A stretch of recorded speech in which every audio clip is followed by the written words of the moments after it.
Coming up, a Magoffin County group has been handing out food to anyone in need after recent flooding. The water level at Lake Cumberland is expected to peak at historic levels, and President Trump touches down in Vietnam Tuesday, a day before the highly anticipated two-day summit with North Korean leader Kim Jong-un. Dedicated to Eastern and Southern Kentucky, this is WYMT Mountain News This Morning. Good morning. It is 6:31 on this Tuesday. It is February 26th. Only 2 days left in the month. Let's bring in Brandon Robinson this morning. First of all, thank you for tuning into Mountain News this morning. Brandon, yesterday, no one should have been in a bad mood because the weather was almost picture perfect. And probably a rinse and repeat of yesterday today, right? And don't say those words. We don't want that. Yes, no rinse and repeat, no, just repeat. Just repeat. There you go. After all that we've dealt with over the weekend. But yes, it's going to be another repeat forecast. Just put it on repeat all throughout most of the first part of the week here till midweek anyway. Let's take a look at Pikeville Medical Center camera this morning overlooking downtown Pikeville. Not a whole lot of light just yet, but they'll start to see it over there this morning pretty soon because we're seeing it here in Hazard outside the WYMT studios on our camera. And it's going to be another beautiful day here across the region.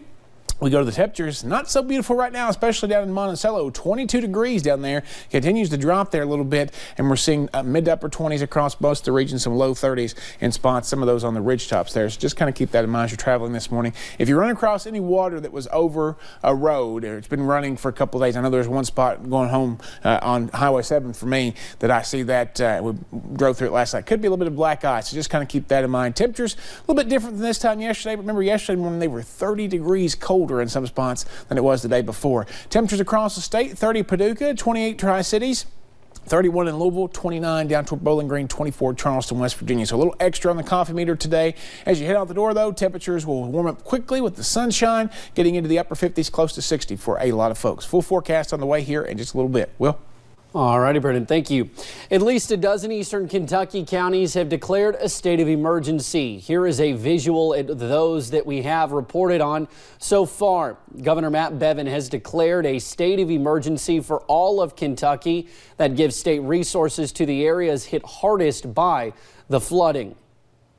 We'll make it retroactive so that they will be able to get the resources that they need.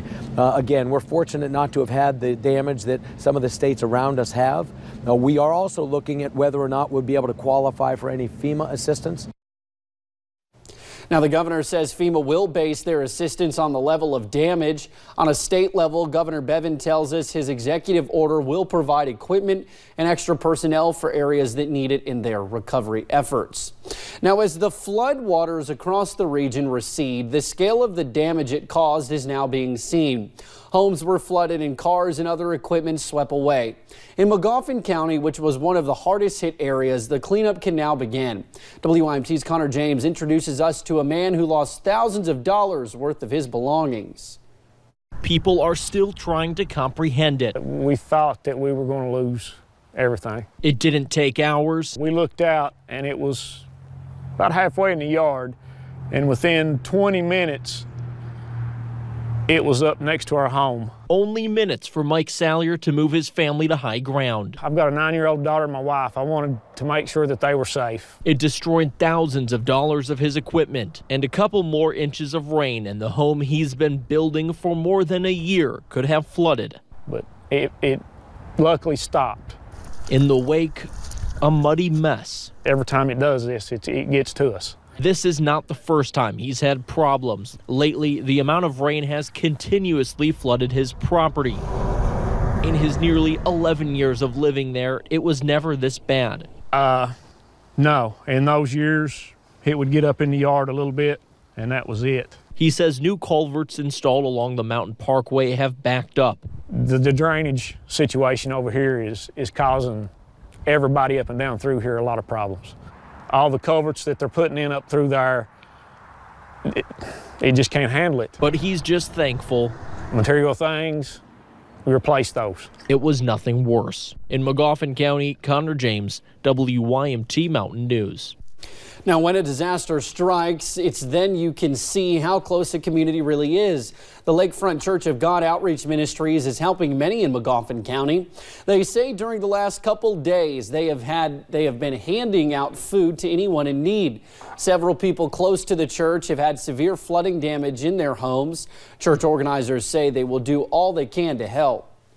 So now will be our part coming in with the food.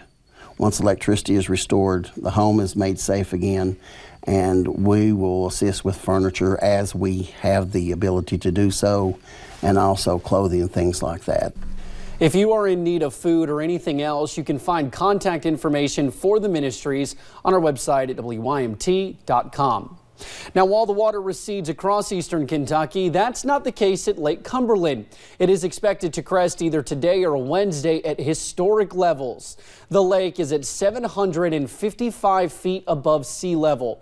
All the water is creating problems for folks living downstream. WYMT's Phil Pendleton talked to one of the many forced to find different ways to make it to his front door. Unusual. It's going to take it a while to get it back down. Lake Cumberland is Kentucky's third largest lake, and it's getting bigger. I fish a lot of bass tournaments and everything. We put in here a lot, and it's just like it is completely taking that out of the picture, you know, and it's not safe to be out there anyways. Built for flood control in the 1940s and 50s, U.S. Army Corps officials say Wolf Creek Dam is doing its job because without it, some towns downstream like Nashville would be under 15 feet of water. It's the highest I've seen in this part in the lake. 22 years I've been here. I wanted to show you a community downstream from Wolf Creek Dam in the community of Creesboro, but this is Highway 379, and as you can see, I cannot even get there because of a flooded roadway. Some said all the water discharged to the dam has to go somewhere. I've seen it pretty high back in 74 and 84, but not anything like this. K.R. Miller's home is surrounded by water. For 40 years, he's lived a few hundred feet from the Cumberland River, and now he cannot even use his driveway. I am coming through a field out in front of my house, and I'm doing okay. Lake Cumberland may not crest until midweek. The lake could go up another foot. Miller says he better get used to driving through his yard. I've heard it could be this way for 2 weeks. In Russell County, Phil Pendleton, WYMT Mountain News. Now, U.S. Army Corps officials say the water being discharged from the dam will completely fill the Cumberland River channel and has caused the river in Nashville to reach flood stage at nearly 40 feet. Well, a new issue with infrastructure because of flooding here in Perry County. Several customers of the Hazard City water system do not have any water. Crews say right now they cannot get to the problem because of high water from the North Fork of the Kentucky River. Some of those customers impacted live off of Combs Road. In Martin County, where floodwaters swept away cars, destroyed personal items, surrounded homes, and even got into a few. WYMT's Marianne Fletcher rode around with an emergency management official to check out the damage.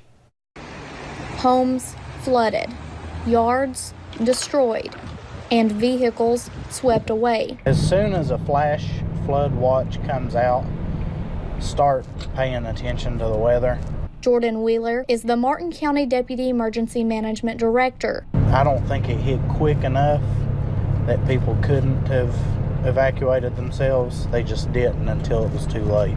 He and his crew worked constantly to keep people like Diane Sarton safe. It's nice to know there are people out there who will come and help. Sarton has lived here for 18 years. And it's been so close to us, but it had never gotten in on us. Now she's working to clean up the mess left behind. So much to clean and get rid of and dry out. You know, it's going to be a big job.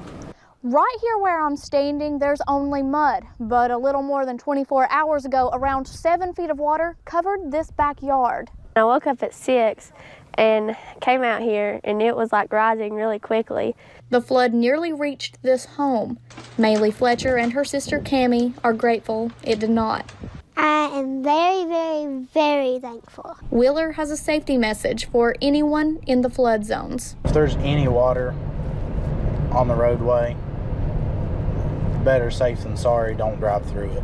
Cleaning up the county in Martin County. Marianne Fletcher, WYMT Mountain News. Now, if you live in Martin County and have flooding damage, officials ask that you call Martin County Emergency Management.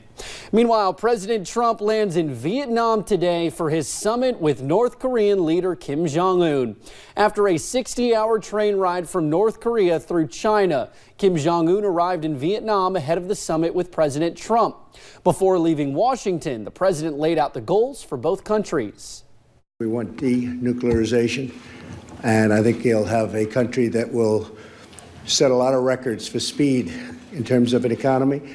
This week's summit comes just 8 months after the two met in Singapore, where the end result was a vague commitment from Kim to work towards denuclearization of the Korean Peninsula. Secretary of State Mike Pompeo and White House Chief of Staff Mick Mulvaney will be in one of the meetings with the president and North Korean officials. Well, it's 6:41. Let's toss it over to Brandon for a look at your forecast on this Tuesday.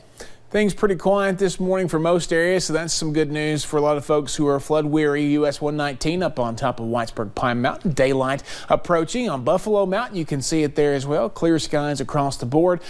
Satellite radar the last few hours, you see a little bit of activity down toward Knoxville there. I think it's maybe just a little bit of ground clutter, maybe just a little bit of a radar bounce back there. We're going to continue to watch that, but again, no clouds to create any kind of moisture. Temperatures in the 20s and 30s as you head out the door this morning, so grab those jackets. Frost, very likely this morning. Will said he had a heavy coating on his car, but it'll get 57 today, so I think that frost will be gone. Watch out for some black ice as well. Will?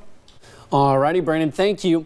Well, we will have stories trending on WYMT.com next. Thank you for joining us on Mountain News this morning. Straight ahead, a Knox County murder suspect pleads not guilty in court. And we now know the name of a second victim killed in a Perry County crash.